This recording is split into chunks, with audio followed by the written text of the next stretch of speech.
Bonsoir à tous, ravi de vous retrouver pour cette première édition de la semaine. Voici les titres de ce lundi 11 août. Victor Langelotti dans l'histoire du sport monégasque. Le coureur d'Ineos Grenadier est devenu ce week-end le premier cycliste de la Principauté à remporter une étape du World Tour. C'était samedi sur le Tour de Pologne. Il partagera son ressenti sur notre antenne dans quelques instants. Puis nous prendrons un peu de hauteur à bord d'un planeur pour un moment suspendu plein de légèreté, une activité proposée dans le cadre du passeport culture aux jeunes de la Principauté. Avec des températures records, la canicule s'installe sur toute la France. Monaco est en vigilance orange. Comment supporter cette vague de chaleur et comment bien adapter son alimentation? Le docteur Alexandra Dalu nous aiguillera à ce sujet. Et puis nous nous intéresserons ce soir au phénomène du car spotting, une chasse aux belles voitures qui rassemble de nombreux passionnés, notamment à Monaco. Il a créé la sensation ce week-end sur le Tour de Pologne. Victor Langelotti a marqué l'histoire du sport monégasque samedi en devenant le premier coureur cycliste de la Principauté à remporter une étape du World Tour. Maillot de leader sur les épaules lors de la dernière étape, il finit 5e au classement général après le contre-la-montre finale. Pour revenir sur cette performance historique, Victor Langelotti nous fait l'amitié d'être avec nous ce soir. Bonsoir Victor. Bonsoir. Félicitations pour cet exploit réalisé en Pologne. Tout d'abord, c'est assurément l'une des performances les plus marquantes de votre carrière. Oui, c'est ça, c'est le meilleur résultat de ma carrière, donc je suis très heureux, ça s'est bien passé, donc je suis très très content. Alors, on le précise, ce n'est pas la première victoire sur une étape, mais est-ce que c'est la plus belle ? Non, c'est définitivement la plus belle, c'est celle, disons, au plus haut niveau. C'est ma première victoire en World Tour, donc le plus haut niveau mondial. Donc ouais, c'est de loin ma plus belle victoire. Oui, racontez-nous ce finish de rêve. Qu'est-ce qui se passe dans votre tête à ce moment-là ? Non, je connaissais assez bien le final pour l'avoir reconnu juste avant l'étape. Et voilà, je savais qu'il fallait que j'attende mon heure, donc je suis resté, disons, caché le plus longtemps possible. J'attendais le bon moment pour démarrer mon sprint.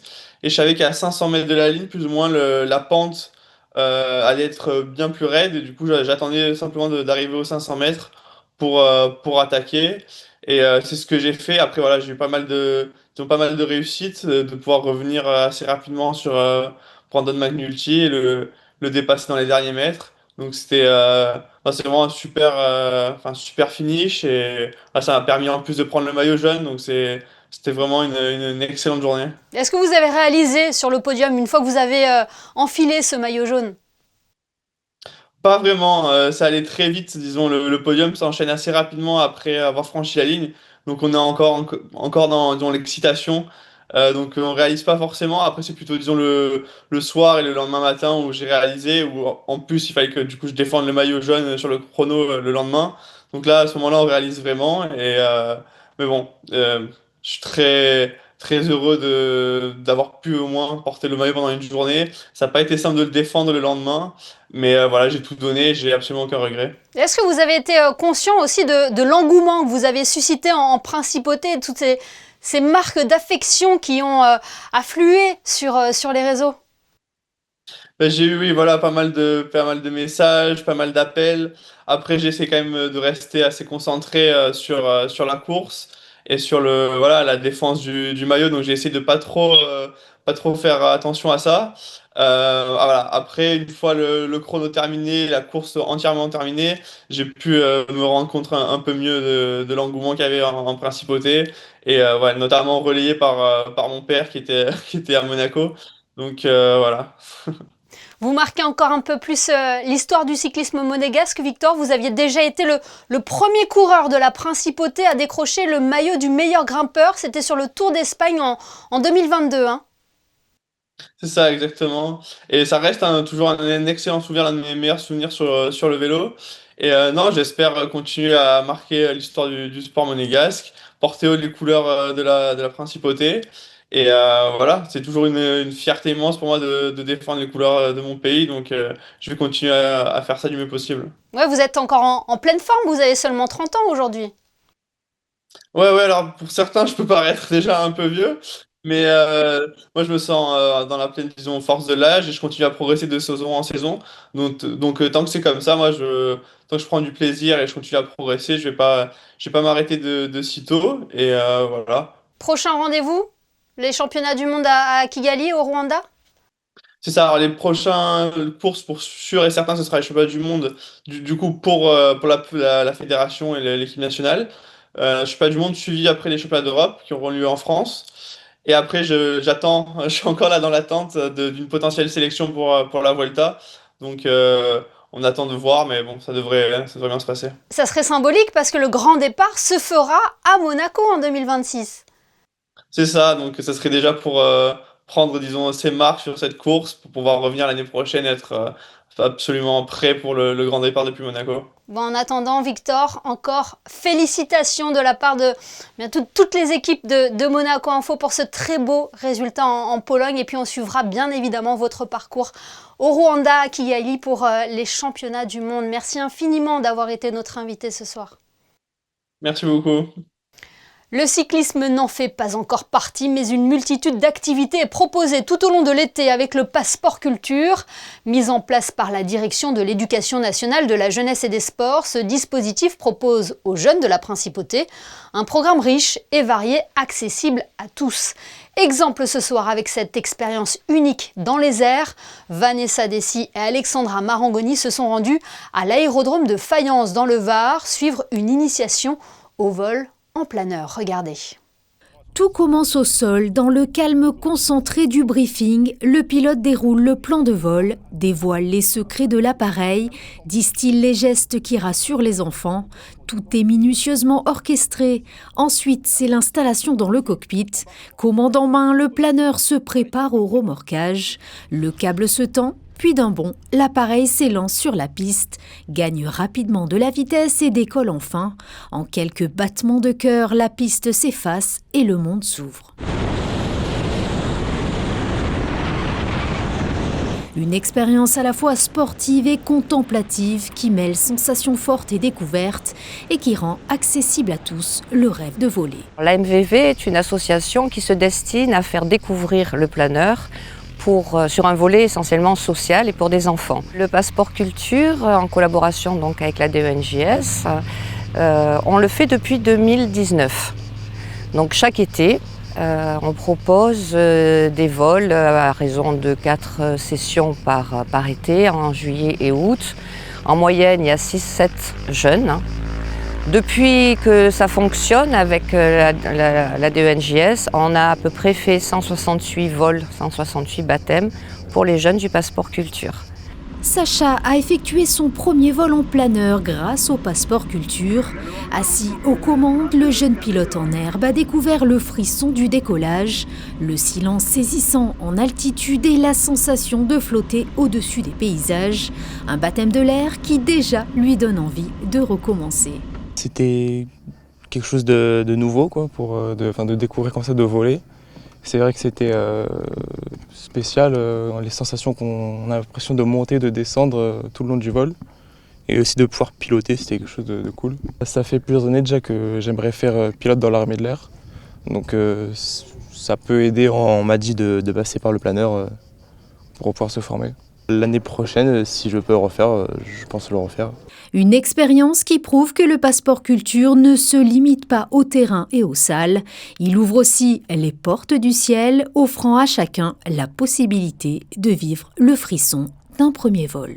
Retour sur Terre où 12 départements étaient placés en vigilance rouge canicule aujourd'hui en France. Le thermomètre a dépassé les 40 degrés dans certaines villes, atteignant parfois des records. Monaco est également touché par cette vague de chaleur. Nous en parlerons dans nos prévisions météo en fin de journal. Mais comment faire face à cette canicule? Comment aussi bien adapter son alimentation quand l'appétit est moins grandissant? Ce soir, nous recevons Alexandra Dalu, médecin nutritionniste. Bonsoir. Bonsoir, Monaco Info. Merci d'être notre invité ce soir. Vous allez être d'une grande aide pour ceux qui ont du mal à s'alimenter en cette période de forte chaleur. Comment justement la chaleur affecte notre corps? Alors, vous avez une glande dans votre cerveau qui s'appelle l'hypothalamus, qui est le centre de la régulation de la température. Donc, quand elle fonctionne bien, et généralement quand vous êtes en bonne santé générale, elle fonctionne bien. Et il y a tout un processus métabolique qui fait que la régulation de la température corporelle va se faire en fonction de votre environnement, très naturellement, sans y réfléchir. Donc c'est pour ça que vous allez avoir une régulation de la soif, par exemple. Donc, c'est pour ça qu'on dit que le meilleur moyen de réguler finalement cette température, en plus de l'aide naturelle que vous avez via cette glande, c'est de boire de l'eau. Et souvent, quand il fait chaud, on manque un petit peu d'appétit. Est-ce que cela est lié également? Quand on a chaud, on a besoin d'avoir un maximum d'hydratation. Et donc, encore une fois, cette glande, qui est aussi un centre de la faim, en plus d'être de la soif, va avoir plus faim d'aliments très, très riches en eau. On pense tout de suite aux végétaux comme la pastèque, comme l'eau de coco. En fait, ce qui se passe, c'est qu'on dit qu'il faut à peu près 30 millilitres d'eau par poids, par kilo de poids corporel. C'est-à-dire, vous faites 55 kilos, il vous faut 55 fois 30 millilitres d'eau. Ça fait à peu près 1,6 litre, 1,7 litre d'eau par 24 heures. Mais quand il fait chaud, c'est-à-dire plus de 38 degrés, il faut rajouter, à partir de 1 degré en plus de 38 degrés, 0,5 millilitres d'eau. Donc, le calcul, il est assez simple et il est très général. Donc, en fait, il faut boire plus d'eau après 38 degrés. Et concernant la nutrition, on va se diriger vers des aliments qui sont plus forts en eau, justement. Voilà, donc les végétaux, quasiment tous les végétaux vont comporter de l'eau. Et puis, vous avez également l'idée de ne pas perdre en énergie. Donc, il faut quand même avoir vos protéines. On va peut-être choisir des protéines qui sont facilement digérées, comme les œufs, comme les produits laitiers, où il y aura un petit peu d'eau également. Et puis, on va mettre de côté la viande, qui est plus longue à digérer et qui va demander un travail plus intense et qui va augmenter la température corporelle. C'est ça, en fait, entre guillemets, le problème avec la viande, c'est que sa digestion par l'intestin va augmenter la thermogénèse et donc va rajouter une déshydratation. Et puis, il faut surtout réfléchir à boire peu de boissons sucrées, puisque le sucre va demander plus de travail aux reins et va encore plus rajouter une déshydratation. Idem pour les produits salés. C'est-à-dire que le sucre et le sel vont créer une déshydratation cellulaire, c'est-à-dire que l'eau va partir des cellules, le rein va plus travailler et vous allez être encore plus déshydraté. Et bien sûr, s'il y a un petit conseil tout simple, c'est de se mettre à l'ombre, évidemment. Voilà. Et quand on a trop chaud, de se doucher à l'eau froide, ça aussi, c'est une très bonne technique, en fait. On aurait tendance à se diriger vers des aliments froids, une nourriture froide, comme des salades. Est-ce que c'est une bonne idée? C'est une bonne idée. Encore une fois, c'est la même explication. C'est-à-dire qu'un aliment, des aliments, des recettes d'aliments qui vont être frais et froids va aider à diminuer la température corporelle. Mais attention, idée reçue avec les glaces. C'est vrai que l'été, on va avoir envie d'avoir des glaces. Je parle en général. Donc, c'est une mauvaise idée. Pour quelle raison? Parce que la température glacée, eh bien, elle va aussi déshydrater. Et comme il y a en plus du sucre dans les sorbets et les glaces, ça va rajouter encore la déshydratation. Il y a un public qui est un petit peu plus vulnérable en ces fortes chaleurs. Ce sont les enfants et les seniors. Quels conseils on pourrait leur donner ce soir? Le conseil, déjà, c'est d'être à l'ombre et de ne pas être isolé. Alors déjà, les bébés, évidemment, on ne les laisse pas seuls. Et puis, il y a encore malheureusement énormément d'accidents en ce sens. Les enfants, pareil. Et puis, on les stimule s'ils jouent dehors. Et ça, c'est très bien. Parce qu'une activité sportive, c'est même recommandé par l'OMS, mais il faut faire attention, il faut leur dire de bien manger fruits, légumes et boire beaucoup d'eau. Et puis les personnes âgées, on essaye de les appeler quand ce sont des proches, on leur dit de se mettre à l'ombre aussi, de boire beaucoup d'eau. Et puis la meilleure des petites techniques, on ne changera pas ces bases, les évidences, c'est d'avoir une bouteille d'eau en verre, qu'elle soit remplie presque la trimballer avec vous et puis qu'elle diminue en fait, hein, qu'on puisse voir le niveau d'eau diminuer au fur et à mesure de la journée qui passe. Et puis surtout, c'est presque social là, c'est lutter contre l'isolement. Et on l'aura retenu, donc ce soir, l'hydratation reste primordiale en ces périodes de forte chaleur. Merci infiniment Alexandra Dalu d'avoir été notre invitée ce soir sur Monaco Info. Merci pour le rappel des bases. Parlons de toute autre chose à présent. Ce soir, nous vous proposons une immersion dans un loisir qui fait fureur, le car spotting. Cette activité consiste à photographier des véhicules d'exception et ce n'est pas ce qui manque en principauté. Régulièrement à Monaco, des passionnés patientent dans l'attente de croiser des modèles rares. Alban Gingembre et Hugo Comassa ont suivi un duo de jeunes car spotters pour mieux comprendre leur intérêt. Ferrari, Bugatti, McLaren, c'est ce type de véhicule qu'ils ont dans le viseur. Ces passionnés d'automobile observent, photographient et filment des voitures d'exception. Ce loisir porte un nom, c'est le car spotting, une activité qui se pratique là où les véhicules de luxe se donnent rendez-vous. Ici, Rudy et Jonas se rendent dans les meilleurs spots de Monaco à la recherche de la perle rare. Donc ici, on a une SLR HDK. Bon, c'est un modèle très limité et c'est une collaboration entre Mercedes et McLaren. Et c'est un Anglais qui est habitué souvent à venir et aujourd'hui il nous a ramené une qu'il n'avait jamais ramenée encore, très bonne pioche. Là on est dans la bonne période de l'été. C'est quand on va où? Fermons? Allez, vas-y.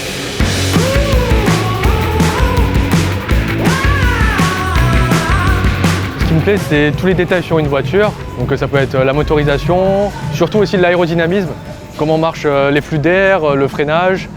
La motorisation bien sûr, le bruit, puis des fois on peut voir des voitures préparées par des préparateurs comme Novitec, Mansouri ou différentes voitures. Et là on a surtout un énorme line-up avec beaucoup de Ferrari, Lamborghini et une Koenigsegg Jesko qui est très rare. Et puis c'est très coloré. Et à Monaco on retrouve plein de variétés de voitures différentes, de différents pays aussi, donc c'est vraiment très bien. Monaco, capitale du car spotting. La principauté regorge d'endroits pour observer ces voitures de rêve. Le car spotting, c'est aussi une véritable communauté avec un code de bonne conduite pour permettre à chacun de profiter. Se respecter entre nous déjà, donc pas aller passer devant les autres quand quelqu'un filme, trouver sa place. Tout le monde essaie de filmer au même endroit, mais c'est mieux je pense de s'éloigner un petit peu pour avoir des angles de vue différents. Bilan du jour, le duo de car spotters a réussi à voir des véhicules rares. Il ne leur reste plus qu'à partager leurs clichés sur les réseaux sociaux pour prolonger le plaisir. Et sachez que ce phénomène du car spotting fera l'objet d'un après-JT à la rentrée sur Monaco Info. Pendant que certains profitent de la plage, d'autres ont fait le choix de monter sur scène pour leurs vacances d'été. Le Théâtre des Muses propose jusqu'à la fin du mois d'août des stages d'improvisation pour enfants et préadolescents. Fabien Bonilla et Alexandra Marangoni vous emmènent à la découverte de ce monde du spectacle. Nous sommes ici pour juger un objet bien trop puissant, le téléphone. Téléphone, vous êtes accusé de vol de temps, de vol d'attention, de vol de concentration et de baisse des résultats scolaires. Que plaidez-vous? Je plaide non coupable, évidemment. Je suis innocent. Je suis utile. Je suis indispensable. Le Théâtre des Muses propose des stages dans une ambiance festive tout au long du mois d'août, le matin pour les 6 à 8 ans et l'après-midi pour les 9 à 15 ans. Le coût, 125 € pour la semaine. Une initiation pour ceux qui n'en ont jamais fait et la poursuite de l'apprentissage pour les autres. Le lundi, on fait connaissance, je regarde un petit peu pas leur potentiel, mais en tout cas leurs habiletés. Je leur fais travailler les bases, c'est-à-dire les émotions, la réactivité, la parole, le corps, le langage corporel évidemment, le paraverbal. On travaille un petit peu tout ça, on s'amuse beaucoup. Il y a beaucoup de jeux qui sont très fun pour créer de la cohésion. Parce que hyper rapidement, on doit être bien soudés. C'est vraiment une aventure collective. On discute de ce qu'ils ont envie de faire. Ils me donnent un thème. Moi, souvent, je vais écrire, je vais faire des impros avec eux et je prends des notes. Et bim, le mardi, j'arrive avec des textes qui, là, sont écrits, du coup, mais par rapport à ce qu'on a pu faire lundi. Et dès le mardi, on commence un petit peu à répéter. Bon, là, le mardi, ils ont les papiers. Le mercredi, ils commencent à connaître un peu. Le jeudi, ils connaissent mieux. Le vendredi, on fait 2-3 filages. Et hop, c'est le spectacle. Ces stages de théâtre sont l'occasion d'apprendre à jouer la comédie, mais surtout d'apprendre à jouer ensemble. Je n'ai pas l'occasion d'en faire au cours de l'année. Du coup, j'en profite durant les vacances pour faire ce que j'aime, du coup, du théâtre dans des stages. J'adore le théâtre et je veux devenir une actrice de cinéma. J'ai voulu faire ce stage parce que déjà, c'est beaucoup mieux que faire du théâtre à l'école. Et on apprend plus de choses, etc. On peut découvrir de nouvelles personnes et à la fin, on fait une pièce du coup pour représenter tout ce qu'on a fait au long de la semaine.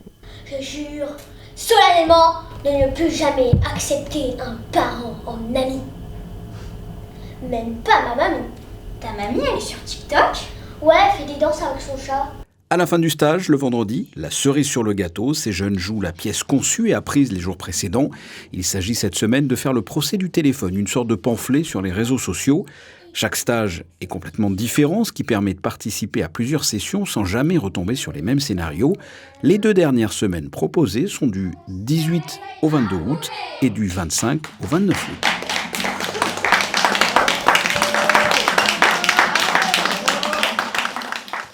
Une exposition à présent à ne pas manquer du côté de l'espace 22, boulevard d'Italie. Son nom, Où est Vénus ?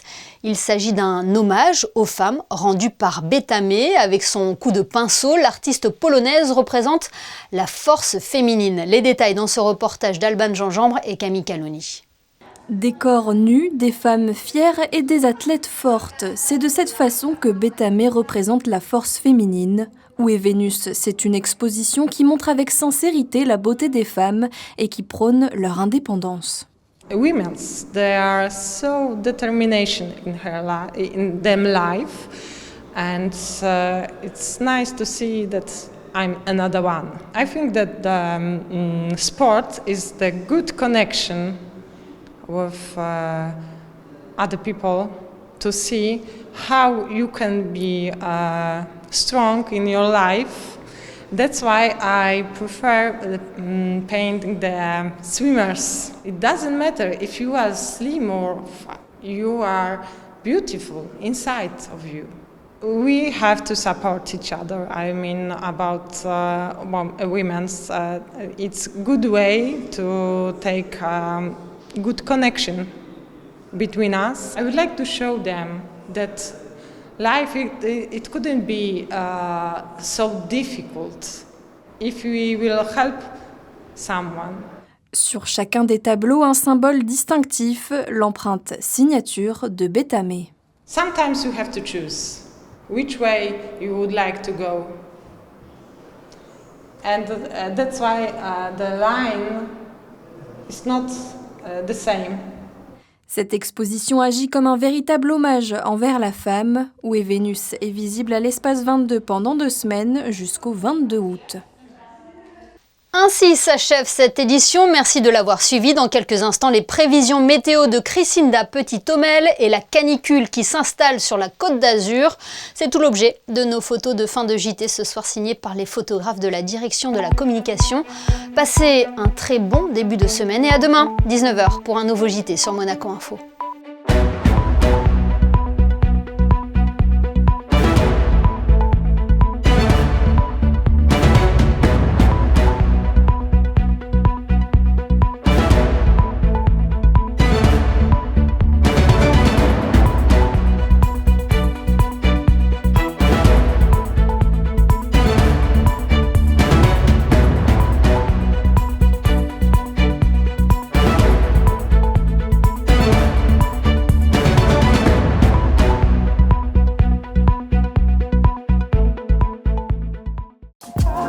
Retrouvez la météo avec Maya Bay, le restaurant référence thaï japonais de Monaco.